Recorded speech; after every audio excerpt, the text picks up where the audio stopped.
Telugu TV. Lakshmi NTR cinema మార్చి 22న విడుదల కానుందని గతంలో రామ్ గోపాల్ వర్మ ప్రకటించారు. అయితే ఎన్నికల సమయంలో ఈ సినిమాను విడుదల చేయకూడదంటూ టీడీపీకి చెందిన కొందరు కేంద్ర ఎన్నికల సంఘాన్ని ఆశ్రయించారు. దీంతో ఆ తేదీన లక్ష్మీ ఎన్టీఆర్ సినిమా విడుదలను నిలిపివేయాలని సెన్సార్ బోర్డు ఆదేశించింది.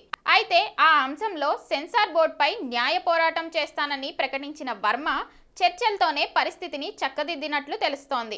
ఈ సినిమాను మార్చి 29న విడుదల చేయనున్నట్టు తాజాగా ప్రకటించారు. త్వరలోనే ఈ సినిమాకు సంబంధించిన అన్ని వివరాలను ప్రకటిస్తానని చెప్పారు. మరి ఈ డేట్ కైనా సినిమా రిలీజ్ అవుతుందో లేదో చూడాలి. మొత్తానికి తన సినిమాకు ఓ రేంజ్ లో పబ్లిసిటీ చేసుకోవడంలో వర్మ మళ్ళీ సక్సెస్ అయ్యాడు. తన ప్రతి సినిమా రిలీజ్ కు ముందు అదే పంతాన్ని ఫాలో అవుతుంటారు ఆయన. మీడియాలోనూ ప్రేక్షకుల్లోనూ తన తాజా సినిమా గురించి తెగ హైప్ క్రియేట్ అయ్యేలా చేసుకుంటారు. రాము తెరకెక్కిస్తున్న లక్ష్మీ ఎన్టీఆర్ విషయంలో కూడా అదే జరుగుతోంది.